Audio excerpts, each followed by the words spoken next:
It was Squirrel. Squirrel. That's the opening to this chapter. Chapter 17, The Man with Two Faces. I'm Retty 4. This is Greyjoy 91. Hey guys. This is Evan Never 95. Hello. This is Jen Sarai 1. Hello, YouTube. And this is Antoine Bandelet. I solemnly swear that I am up to no good. No need for a summary on this one. It's the finale. We all know how it goes. Let's just jump straight into it. The reveal, the shocking reveal that nobody saw coming at any point throughout this book. We certainly haven't mentioned it at all. It wasn't Snape. Who could have thought, or who would have thought, It was so obviously him, though, throughout this whole book. Yeah, clearly. I mean, there was nothing that called it into question at all. He was swooping around like an overgrown bat. How couldn't it be him? Yeah, literally in the prose. He's been snaping the whole book. Yeah. I mean, we caught him snaping in the last chapter alone. Yes. Anyway. Right in there. But yeah, so for a child, this could have been a pretty big reveal. This it wasn't badly done throughout the book at all. It's just by the nature of narrative, that there has to be the red herring, and he's the most obvious red herring in the universe. Kind of red herring incarnate in that way. But for people who aren't familiar with that narrative approach, this would have been a shock. Especially for the youngest of the audience. So I appreciate that she actually did this, despite the fact that we are mocking it at this point. It's even less subtle in the film due to the visual nature of a movie. Yeah, the fact that it's forcing you to physically focus on what it's showing you rather than just written. I mean, even for stuff in the cases like the Quidditch match when Hermione accidentally knocks Quirrell over. That's obviously shown in the film as well, but it's the way it's written in the book. The fact that she took the time to insert the sentence kind of makes it stick out even more. Yeah, and it's not like an Unusual Suspects thing where it's like everyone acts relatively the same. I mean, they put special emphasis on certain characters to make you think in a certain way. So that's just how it plays out. But we get the opening of this where it basically goes into Quirrell's explanation of how it was all secretly him, and every little aspect of it was like, oh, well, that was this and this was that. I like that she explains, or it makes sense that he's going through all of this because Harry's deliberately questioning each part, trying to not just be for the hell of it and because I have to get I have to unravel the mystery, but because he wants to keep Quirrell from looking into the mirror. I like almost every book ends with like this formula where it's like, okay, we come to like the end, like after like thrilling action and time to like spout exposition, but she does it in like a way that's never like boring or terrible somehow. Like it always goes like, so here's what's been going on the whole book, like, or here's like the exposition that I've been holding out on you. But it's very well timed and well paced. It's arguably the best done in Azkaban, which we'll get to at one point or at some point, because it's all surrounding around the Marauders and everything. Yeah. Which gets mentioned slightly when he asks about Snape. So Snape was trying to protect me. He doesn't hate me, and then he's like, "Oh no, he definitely." Does. It's the way, of course, dear boy. Yeah, no, the way he says it, like I can't remember what word it uses, but she specifically says like he just almost casually says it, or absently or something. Yeah, it was. Yes. He hates you, of course. He doesn't want you dead. Yeah. Right. But yeah, I gotta say that's actually one little area where I think the movie dropped the ball just a little bit. I like Ian Hart in the role of Quirrell. He did a good job, but his little exposition dump in the movie wasn't nearly as casual as it was in the book, and I think it plays. Oh, I think it plays. He's barking. Yeah, he's going for it, which is great. But the scene it's a lot shorter for one thing too. Yeah, no, it was probably the direction on that one rather than the actor himself, given what he gives us for the rest of the film. But I suppose he was hamming up for the majority as well, anyway. But I mean, when your line is, I tried to kill you. I mean, like, how else could you say it than I tried to kill you? It's like, okay, thanks for clearing that up. Yeah, but and I suppose this is the guy who had the line of like, troll in the dungeon. Right. So, I mean, if you've already had that scene pass you by, you're not worried about the end being subtle. But yeah, so we get the mirror obviously introduced in the book as well because he looks past Quirrell for the first time at a certain point and sees that it is the mirror of Erised before him.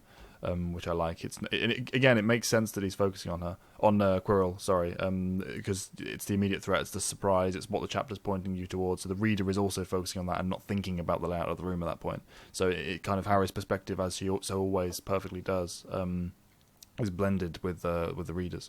And that's probably why each of the ending works so well, despite the fact that she is, like you said, Matt, almost every single book just going, and this is what the entire book was.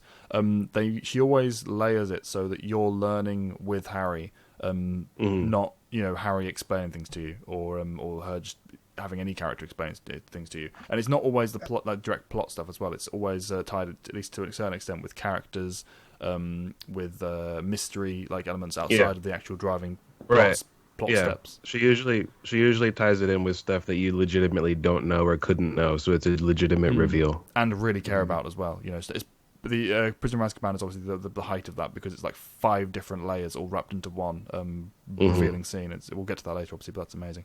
And yeah, this was just also the case for the mirror. It's like the mirror originally wasn't there. It was in a random classroom, so it was like Dumbledore's initial plan to be like, yeah, let's make all these obstacles.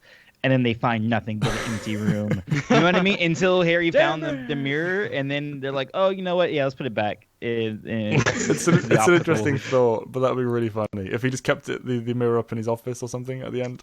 Hey, Dumbledore would troll like that. I do like that. Oh, we know he would. I do like the idea of like Voldemort getting all the way down there and looking around like, fuck! like where is it? Like there's nothing here. Chapter, we already discussed how this entire obstacle course leading up to this room was basically the entire Hogwarts faculty trolling Voldemort. It's like, all of these easy tests that a wizard like Voldemort could just breeze through, and then mirror. Fuck! But we also get the highlight of how Quirrell is no slouch in the Wizarding world. I mean, quite unusually, he's using wandless magic for the entirety of this, even to his detriment. Yeah. With the snap of his only fingers time in the series we ever get anything like that. And it's called plot convenience, because he has to touch Harry at some point. Yeah. Which would be completely pointless if he had his wand. Just saying. Well, Voldemort's actually pretty good at recruiting. Like even with Peter Pettigrew, people kind of give him like flack for being incompetent, but when you actually stop and think about what he did, he's actually pretty powerful wizard, and same with Quirrell, like you think he's like, like he says, oh, no one's gonna suspect a bumbling fool or whatever, but like, yeah, you see him doing wandless magic and all the things he's been achieving, even though Voldemort has been, behind his head giving him pointers or whatever, but he's doing that himself as well. So it's like Voldemort's pretty good at recruiting these Death Eaters of his. Yeah, it goes even further in the movie where he could freaking fly. Oh yeah, that's right. I didn't think about that. Yeah, he taught him flight. He learned before Snape. I do wonder though, like how much of this stuff is like just him or like Voldemort's influence, like because they're sharing bodies, Yeah, because it's like a Harry thing. Is it Harry or is it Voldemort? Yeah, I kind of get the impression that it's like Voldemort is giving Quirrell a power boost because Quirrell is obviously, I think he is probably capable of drawing from Voldemort's power to do stuff, but he still has to possess the skills and knowledge himself. It's like he still has to know how to do this stuff on his own. It's just Voldemort's doing it allows him to do it more powerfully than he could normally. I can accept that. That seems like more logical. Maybe that's why he didn't bring his wand. He was feeling arrogant. Well, yeah, I mean, he definitely brought it, because you're not going into that obstacle course with that one, but yeah, arrogant enough to leave it in his pocket, at least. That's for sure. Well, when Harry's around, it's like, it's Harry, whatever. Yeah. Like, he even does it in Order of the Phoenix. Well, it was in the movie, not the book, but like when Harry tried to lift his wand, he just went smack like that with his hand. And that's fine because that's like Voldemort. Right. But when like Quirrell is he's being given the order, kill him now. Like just kill him and be done with it. Okay, I'll awkwardly try to choke him to death slowly. Like use Avada Kedavra because you have that. Especially considering that he's just immobilized him. It's like seize him. Yeah. Okay, I will physically grab him rather than just snap my fingers again, which worked perfectly. It's a bit odd, but at the same time, it's Voldemort screaming seize him. So you do what he tells you to. So I like the kind of urgency and the visual as well, because he doesn't. I can't remember if it describes him turning around. So you might be thinking like he's reverse grabbing him, because even when it says he takes a step backwards. Well, you can't. Yeah. So Voldemort gets closer. So but anyway, we're getting ahead of ourselves. Then we speaking of pockets, we were talking earlier. Harry looks into the mirror and finds the stone. Yeah. As the kind of explanation's happening, Harry's trying desperately to delay, use a delaying tactic, and he gets the idea of, if I look in the mirror, what would I see? I would see how I can solve this. And unbeknownst to him, he completely screws Dumbledore's plan by undermining the spell, the enchantment, and receiving the stone in his pocket. This is where we get in my pocket. Before Voldemort's reveal, that was really good in the film actually. Before Voldemort's reveal, though, we do get the idea of Quirrell being a little bit. Despite powerful, he's very much the kind of underdog in this relationship in a big way, and more than most of the followers of Voldemort. No shit. Yeah. Yeah, the way he's talking and like he's like, oh, master, my master, I can see that I'm presenting it to my master, and he's harsh, and I can't always live up to his expectation. Yeah, it's very much highlighting and bigging up the introduction for Voldemort as is about to be revealed, because this is the first time we're being face to face experiencing what it's like to be one of his followers. So I like that they took the time to kind of set up the power of the competence of his followers, set up the what's the word, enslavement, I guess, of them, and then give us the reveal. It's not just straight away with, oh, let me unravel my turban so you can talk to my master. She takes her time with this. Yeah. The other thing I enjoy is that it's also, when you actually stop and think about how Quirrell is behaving and how he's very clearly been the subject of pretty intensive psychological manipulation, it's like he is utterly devoted to Voldemort. It's like when he describes how Voldemort punished him, the way he describes it, it's almost as if, but I deserved it, so I let him do it. Yeah, it was his best, or the ones he values the most, are all like that. Bellatrix, Crouch Jr., Yeah. Completely, yeah. And, I guess the point where he gets, Voldemort's advice to use the boy, puts Harry in front of the mirror. We get the first sign of the legitimacy from Voldemort as he detects that Harry's lying, and when Quirrell disbelieves him. So Harry must have been a reasonably good liar in that moment if Quirrell did. But yeah, so the immediate introduction of Voldemort then comes out with the reveal of the turban wrap. I have strength enough for this. Wants to see him with his own eyes, and brings more. I think that's more what it is. I think that's more what it is. Just curiosity of this thing that beat me. Like, I want to look at it now. Like, I mean, it's like that's more what it is than than I need to do this. It's like Voldemort does things out of desire on some level, on many levels, really. And that's one of them. And he definitely revels in this. I love the dialogue in this scene. It's a great introduction to the character, but also it's a great establishment of the kind of relationship these two have moving forward. Voldemort almost immediately goes into like the gloating manipulation mode, where he's talking about his parents and saying, your father was brave, he fought courageously, which comes up again obviously in the fourth book. But your mother need not have died.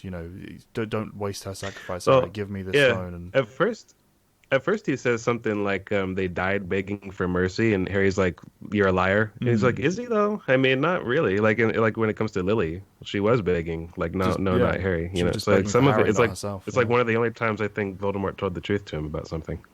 But in Voldemort's mind, it was begging for her life, but not his. I guess that's true. Yeah. So it was selfless in the end, and it's also casting a spell, because it's kind of alluded to the fact that she was aware that she was putting a spell on him, or at least sealing this enchantment, being a charms master. I've never understood if she knew what she was doing or not. It's it's very unclear, but I get the impression. I think I would go with that she wouldn't know, because that would make the magic more powerful. Because if you did actively know, it's kind of disingenuous to the magic of it. You know what I mean? I agree, but it's more like a subconscious knowing. Like, she didn't do it. She wasn't actively trying to do this, but she was also somewhat aware of there being a need for it, because otherwise it makes no sense that no one else got right, that gets that protection. Yeah, well, there are other people that love their children this much.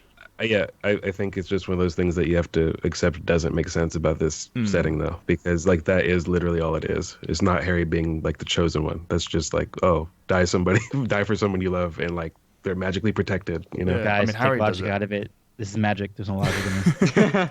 It's magic. We don't have to. That's what I'm saying. You have to, like, otherwise, because literally after like Harry doesn't die in like the seventh book, like everyone has that protection. Like he literally made everyone immune from Voldemort. It's like, that's ridiculous. But anyway, moving forward. Yeah, so we get Voldemort, obviously manipulating Harry and the clash between them, and it very quickly devolves into "seize him" as the stone is revealed to be in his pocket. That kind of ends that part of the chapter. The climax, when you think about it, is very short. It's like it reminds me of like when Bilbo bumped his head and like missed everything in like The Hobbit. It's like he just sort of like, Harry's like, okay, I guess I'm knocked out now, and off camera or off page, Dumbledore showed up and saved the day. To give him the credit, though, we do get the first introduction of his kind of instinct helping him through the situation, because obviously he's known to be good against dark arts, and really that stems from the fact that he's just quick to act. He thinks, oh god, but he can't touch my skin. I'll grab him. It's not like a particularly well conceived plan or anything, but in the moment he's reacting, and it saves him in the end. So before he does pass out, he does put up a fight. I think And we it's don't get worth- that sequence where he disintegrates, and then you see Voldemort, Yeah. which scared the shit out of me when I was a little kid when I saw it for the first time. It's a very well done scene, despite the cheese, as we I know. mentioned earlier in that film. For Well, I got to be honest, though. It's like I really didn't like how Harry touching Quirrell in the movie made him disintegrate. I know why they did it. It's because the burning effect described in the novel just would not fly in a PG movie because graphic burns. Right. But at the same time, the problem is it was okay. Yeah. The problem that scared me so much when I first saw it. Sorry. The problem is that it basically. Well, the thing is that when you look at what happened in the movie, Harry basically deliberately killed Quirrell. It's fine. I'm cool with that because like fuck Quirrell. But at the same time, the thing that I am pleased about this iteration of the story is that it eliminates the plot hole, because in my head I was always going, so you watched Quirrell die, how come you have to wait till book 5 to see Thestrals after Cedric? Yeah. But like in the books he doesn't see that, so it makes sense. Yeah, but the other thing as well is I vaguely recall it being mentioned later on by Dumbledore in a diatribe that Quirrell died from the effort of Voldemort leaving him. But in this moment, at this point though, it's kind of ambiguous as to how Quirrell dies, because he's left burning, but he's not dead by the time Harry loses consciousness, and then Dumbledore arrives, and it kind of the way it's described in the next scene is, did Dumbledore kill him?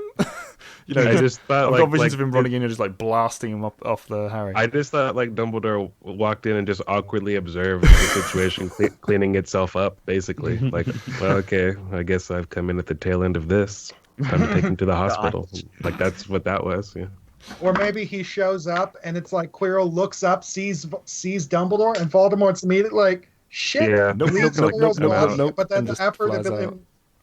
But then leaving Quirrell's body causes Quirrell to like wither into a corpse, and he just falls over or something. Yeah, that's how I envision it, and I think that's what was supposed to be, the kind of effect of what happened. But it's because it's so unclear. You don't know until it's cleared up later on in the series, which is probably why she did it, to be honest. But yeah, so Harry falls to unconsciousness and he wakes up at the hospital wing, and this is one of my favourite scenes in the book. For each moment that we get with each of the visitors, but it obviously opens up with Dumbledore, and it's one of the best examples of just a classical exposition dump from Harry Potter, because it works because Dumbledore is so damn charming. Yeah, precisely. It's attached to his character and the bond that they're slowly starting to form as well. She makes the scene. It is an exposition dump, but and I meant that in the classical way. Boring. But it's not boring. Yeah, she manages to just engage you with it every single time. And she also like, by way of Harry being like too young to hear this, like she precludes us from a lot of the information that she's holding back until later. And like they revisit this talk later in book 5. Yeah, and she somehow manages to make Dumbledore highlight that without it being just you completely buy it, and he sells it as this wonderful kind of mystical, you'll feel fine, you'll know later package. Her writing here, the dialogue in this scene with Dumbledore is what kind of encapsulated or sealed the image I had of him in my mind as a kid.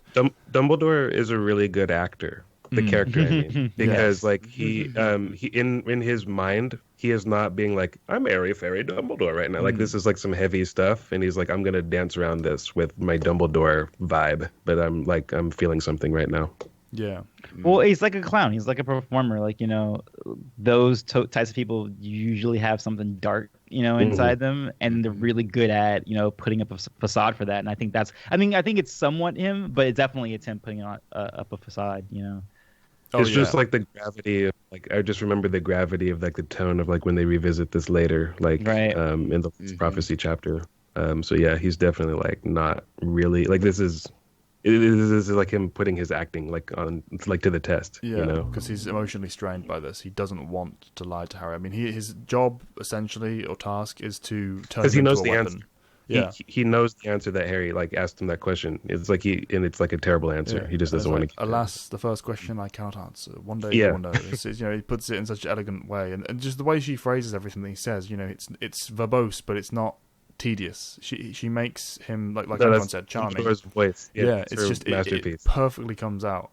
And given the fact that he is kind of the archetypal Merlin advisor character, the fact that he has so much personality on top of that leaks through and makes him unique. It's really impressive. But one of my favourite lines from him actually comes in this one. I made a note of it in the notes when he talks about how the kind of stone got in Harry's pocket and how the enchantment works. And he goes, "Ah, yes, I'm glad you asked me that. It was one of my more brilliant ideas." And between you and me, that's saying something. It's one of Dumbledore's humble That's in the brags. movie as well. Yeah. I also like that he. Oh, go ahead, Anton. He's so confident in his own intellect. He's always like that too. I think he even says that with when the Grindelwald fight. He's like, yeah, it was more just my skill. Yeah, and like perhaps a shade more skillful. He says, right, exactly. And he talks about it like so effortlessly. Like, it's not like a conceit about it. It's just like, no, that's just how it is. I'm just kind of brilliant. Yeah, I can't remember. Same with the Mirror of Erised chapter. When he's like, being me has its perks. Yeah, I can't remember how he phrased it, but he mentioned like at one point when Harry, like paranoid Harry, was like, Snape sucks and I can prove it. It's like, forgive me, Harry, but like, like being rather more clever than most men. Like, haven't you considered that maybe I already thought of it this way? Yeah. And like I'm ignoring like, like it's just like basically like get on my level. Like I'm Dumbledore. There's loads of examples of it throughout the series. Yeah. You made a note of like the twins trying to send him a toilet seat. Yes, so they clearly they blew up a toilet. Like they would exactly what their mom said. Don't blow up a toilet. Blow up a toilet. Oh, we've not done that before. Yeah. Thanks, Mum. Great idea. Yeah. Also, were they aware that Harry was listening in at that point? Because otherwise, how would he get that joke? But yeah, I don't care. It's just funny. They didn't need him to be in on it. That's a twin thing. Yeah, it's just let's just send Harry a toilet seat. He'll get the joke, even if he doesn't understand it. And Mum can't complain. She gave us the idea. Because of the Chamber of Secrets location. Yeah, but anyway. Also for Ginny as well, because she was the one that was originally going to send it to. So yeah, that actually should have been done. I would have made that change. I would have had the toilet seat go to Ginny in the hospital wing. And Mrs. Weasley's reaction to that would have been priceless. But yeah, the other one as well, of course, is the Nicholas Flamel conclusion, because it's a nice little kind of adult nod to the realities of death and how one should confront it, which is a powerful theme throughout the entire series, of course. But in the Hospital Wing specifically, it's book one of a very childlike book, so it's an powerful it's a bit message to send. Yeah. But on that same token, I like how this kind of highlights, the negative aspects of immortality and how the perspective of living that long to a child can differ for someone much older like Dumbledore, and then it's very different for someone like Nicholas. So it's subtle, but I like how that's kind of talked about here as well. Absolutely. Yeah, it's like on the topic of immortality. It's like it's the sort of thing that when I was a teenager or a young man, super appealing. But today, it's like, Jesus, immortality is basically an eternity spent going insane. Like, basically the ages stretch on and just override your psychology's ability to cope with it. And yeah, it's like, even if you get around all of the practical difficulties, where's your motivation going to come from? Because mortality is what gives us so much of our motivation. We're running on the clock, so we got to use our time effectively. Well, what happens when you have limitless time? When there will always be another tomorrow. I will say, if you are, he did do it right though. If you're gonna be immortal, you might as well have your partner be with you. That would make it easier. Yes, for sure. Yeah. Part of me wonders, though, like considering that they just destroy the stone, it's like, why don't you guys just do that anyway instead of having this book like, where you're protecting the stone? Because it's like, whatever, we don't need this. They obviously hadn't had that conversation at that point. The way Dumbledore says is like, guys, just so you know, we got to destroy this. Sorry. It's like he had a nice little chat. It's like, why is it Dumbledore's business? Are they that close? So it's interesting how that might have played off. He was some kind of working partner with him, right? And they worked together, like the Dragon Bullet discovery or something like that. We'll probably be learning more about their relationship soon. Yes, yeah. As it is rolling. I did like the fact that I just like reading about how delighted Dumbledore was that Harry knew about Nicholas Flamel, because it's like, oh, you did your research. Yeah. You did this right. Yeah, you did do this thing properly. Yeah, do the thing properly. I like the way he says it. It's just the delivery on it is perfect. There's so many gems in this scene, like all throughout the hospital wing. But just the reveal is like it has its roots in just Hagrid having a big mouth. Yeah, which again is addressed. It's another gem. We get obviously before he comes in, we get Ron and Hermione as well, who were a great audience as Harry describes what happened. as well, Dumbledore's line of, as you know, everything, or as you can expect, everything that happened in the obstacle course or down in the with the stone is a complete secret. So naturally, the whole school knows. I love that, and just a casual explanation for why it's such school rumors, man. Those school rumors. They will spread like wildfire, especially in Hogwarts, as we find out for a number of times throughout the series. But yeah, Hermione and Ron come in, and they're a great audience as Harry tells them the full truth, which is somehow wilder than even the rumors. And they get their kind of their capstone of what happened with them and how everything. We find out that Dumbledore, as they were going up, he got to London and just decided, oh, I suddenly realised that where I'd left was where I needed to be right away. Like so he definitely knew. Yeah.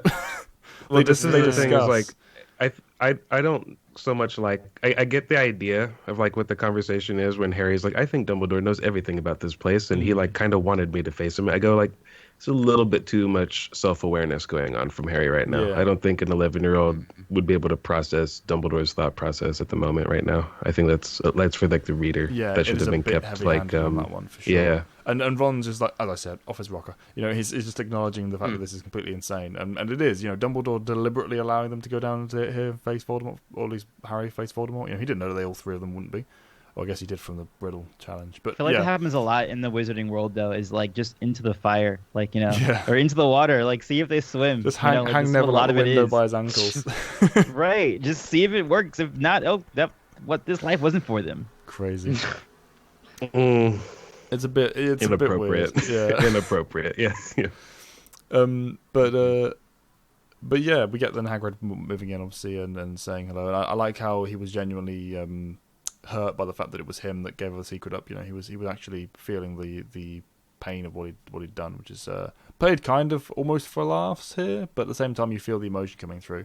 And more important than anything, of course, is the fact that he's managed to scrounge together a bunch of pictures for Harry for his parents, which is very nice. I like that more in the films. I like that send off to like the adventure more than like the way that this book actually ends. I agree. I think it works better in that position.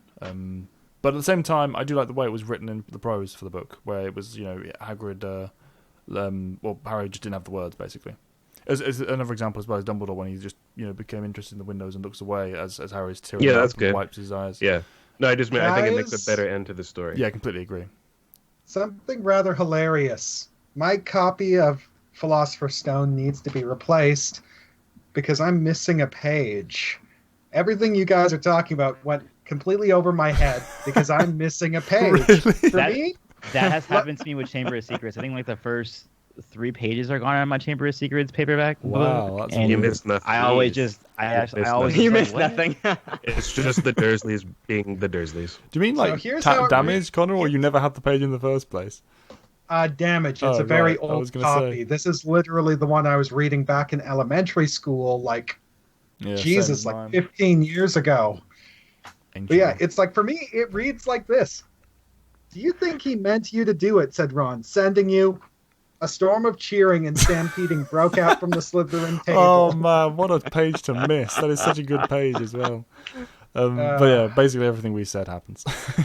There are a lot of gems littered throughout. But yeah, considering you mentioned the feast, after the photo album is given to Harry, we get the transition over there, the end of year feast, where Dumbledore just literally throws his hands up and says, fuck it, I'm just going to make Gryffindor win because it's about time. Claps his fingers. I also had an issue with both Slytherin and Gryffindor. Like, first Slytherin having won 7 years prior, and then Gryffindor now about to win like 7 years after. It's like, there's 2 other houses here, and they have some pretty stellar students. What the heck are they doing? When those students help save the day, they too can get the house cut. And that's fine. Okay, that's fine for the first book because he actually had awarded points for saving the day. But for the other books, he wasn't awarded points for anything he did in relation to saving the world. No, but to be fair though, the only reason they were so far behind is because of getting caught with the dragon. Right. But so there's just like Dumbledore's like, all right, come on. Here's your points back. Still though, it's funny because he's not. Everyone knows about this, so it's not like it's a secret. So he's not wrong to award the amount of points he does for the scale of what they achieved. But at the same time, it's so on the nose because he deliberately puts it right on the equal line with Slytherin and knocks it over. That's the part. That's the part that makes it hilariously trollish. If it had just been 50 points around, and then a little bit less for Neville, but still not just on the line, it would have been fine. It's the sort of thing where when you're reading the book for the first time as an 11-year-old, you're like, yeah, go Dumbledore, Gryffindor for the win. But now when you're reading it from the remove of 15 years, it's like, well, that's not fair to the students of Slytherin who worked hard to earn those points. Well, how fair is like any of this anyway, though? I mean, Snape takes points all year for bullshit from all the houses, and probably just gifts points to Slytherin because. Yeah. And we already know the incremental amount of currency in this setting, be it money or points. It's completely broken. They'll just knock down a cave troll, 10 points, kind of 5-ish, whatever. Yeah. So, but regardless, I completely agree. 5-year-old Callum was cheering and like yes, and current Callum is like, I mean, I feel bad for the Slytherins kind of, but. I don't at all, but I mean, they didn't do anything worthy of note throughout the whole book, aside from maybe excel in a couple of their classes. They were shitty. You're not wrong, but I think all of the off-page Slytherins that were trying their best, and not complete Malfoys. But yeah, we get the feast ending. We get the each of their reactions is just great. Yeah, it's funny when they're responding to each of them. Neville as well was getting moshed by a bunch of people, and he's specifically noting he'd never won Gryffindor so much as a point. So it was an amusing end. I feel like that might have been the first thing he won ever, period, in life. That's why it's so endearing to me.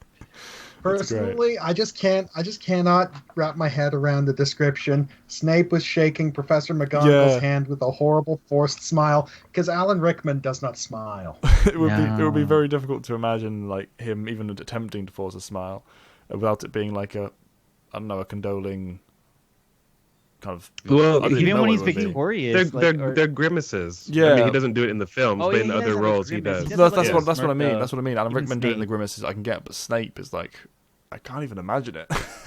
It's like Alan Rickman definitely good. Smirk. No, he has done it before. As Snape, he has like a disgusted smirk.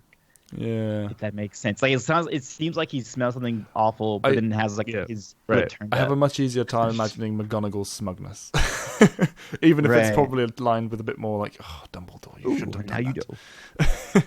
Disapproval that Dumbledore was definitely be a part of it. But yeah, the end of the feast happens. We get it's kind of a not rushed but very compressed ending here. It goes from beat to beat to beat to beat. We don't get like any rested period between them outside. Yeah, that's why I like the movie better. Yeah. Like it feels like it builds up to that send off away from the school more than just I guess we're gotta say goodbye to everyone and say hello to the Dursleys again. Across the lake on the train. I always kind of like that more about novels too, because it feels more like. Yeah, this is like what actually happens versus it being like, kind of a perfect segue like the way movies are. But I kind of, that's why they're novels. Like it's a novel thing to have like this sort of thing. You can have, weird sequences like this in books rather than like a more compressed movie, sequence. So like stuff like this or just him seeing the Dursleys again and like having to deal with that situation, that was always kind of cool to me and always made me actually want to go into the next book and be like, oh, I want to be back in this world. Like I want to get back on the train, that kind of a thing. I completely agree. They have the time to kind of spell out the daily routine in books because it takes a sentence or two. With a film, if you want to spell out the daily routine, you have to show it, and that takes a lot of time. Or montage it, which you can't do every 5 seconds for every little thing. So it's a medium issue. But at the same time, I agree with Matt. I'm not a fan of the ending of this one. I prefer the film version because it is. While usually she spends her time with these sequences, here it's just like, and they do this, and then they do this, and they do that, and then it's at the platform. It's. I love that. I love how that specific film ends with Hagrid and like the sort of whimsical, like here's your approach to summer. You can fuck around with your cousin, which Harry does do. Like in the following summer, he does fool around with Dudley a lot. I think it's just a perfect ending to this story. Agreed. I would definitely agree. Better on the adaptation. But yeah, apart from that, he says goodbye. They meet the Dursleys, his friends, and the Weasleys, very lightly, and then they head off, and it ends with Harry going, "I'm gonna have a lot of fun with Dursley this summer." That's the end of book one. Well, yeah, and also to end it, also the what I mentioned in the last chapter episode was the case of arcs, and that I don't know if you ever realized it. Or you guys ever realize this, but Harry doesn't actually really have an arc. He's very much the same as like a serialized character in like TV series or like maybe like a James Bond film or whatever, where he's kind of the same, and it's just the way he's reacting to different situations, and it's the characters around him that are changed and have the arc. So like you have your Nevilles that actually have an arc, or Ron or Hermione, but he himself his core is essentially the same kid he was before. He has new experiences, and it's definitely still a coming of age story. And he does grow up a bit, but he probably has the flattest arc of any of the core characters that are within the story itself. Yeah. I mean, especially in the earlier books. True. That's kind of again, the Lost Prophecy sort of spells that out when like Dumbledore goes through his resume. It's like you're like an exceptional kid, and like you already have always been who you are, and that's why you're Harry. Mm-hmm. Not because you're the chosen one. It's Harry changing his world around him rather than the inverse. Because sometimes people will like just say that, oh, that person doesn't have an arc, terrible character, but that's not always the case. Yeah. I mean, it's rare that you can be defined by what you do around you, not just who you are. Precisely. Yeah. Right. It's usually, let's put it this way, unless you're a very talented author, it's usually best to have an arc when you write. Yes, right. No, usually it is very best. Yes, but and also it's because if someone does have a flat arc, the thing is that someone in the story or other things, whether it's the world's view is changed or a character that they interact with is changed, something has to change. It just doesn't necessarily always have to be your protagonist.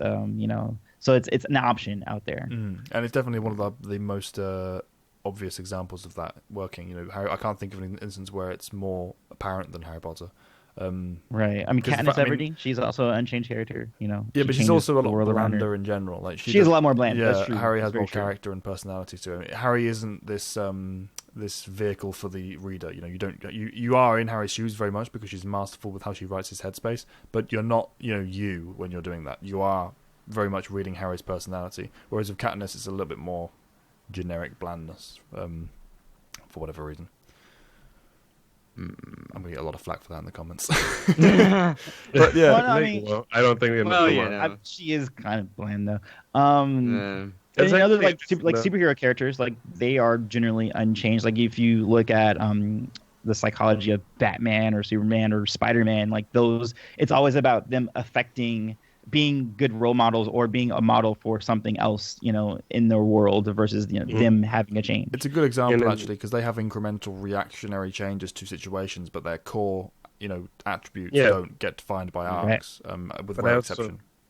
I also like that, like even a character like Dumbledore, when you know like his early history, definitely has an arc. But like the other character that you could say doesn't, but the other character you could say doesn't is Voldemort, which makes him Harry's foil. So. Yep. Mm-hmm. I like the concept of purity attached to that as well. Voldemort doesn't need an arc because he's exactly perfect the way he is. Dumbledore does because he isn't, and that's kind of the defining philosophies of the characters. Even if we don't know about Dumbledore's arc until almost retroactively, it's very, very well done in that regard. Well, yeah, it's sort of billed as like this Voldemort equals Dumbledore thing, when really Voldemort equals Harry in a lot of ways. You know what I mean? They're the actual foils to each other, not Voldemort. Again, that's something we might be getting more explanations for in the coming years. Because the thing is just it's down to the fact that, well, like you said, Harry and Voldemort are the direct foils to each other, whereas Dumbledore is very strictly the mentor. He's already had his day of glory. He already took down his own nemesis, Grindelwald. Dumbledore is just the guy who showed up later. Voldemort, you mean? Yeah. Well, sorry, Voldemort. Yeah, Voldemort, right. Derp. Don't look at me. But yeah, guys, that's the end of book 1, Harry Potter. We finished another thing. We finished the second thing. Yeah, the second thing we ever finished after Avatar book 1.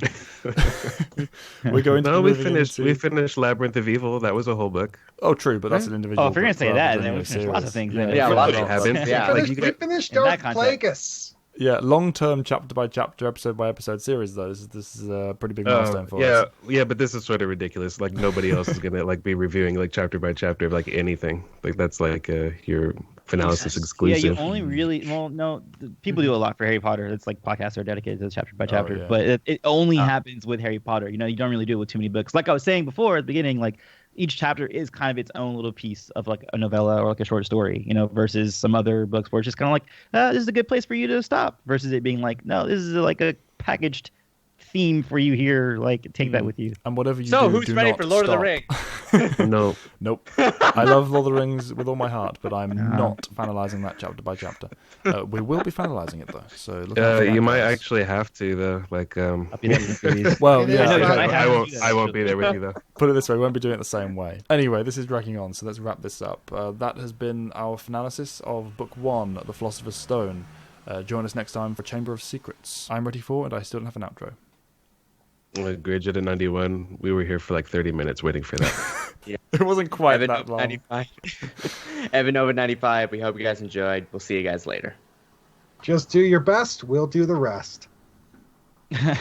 Antoine Bandelay, mischief managed. He's managing to force it in, and I can't cut him off. Goodbye.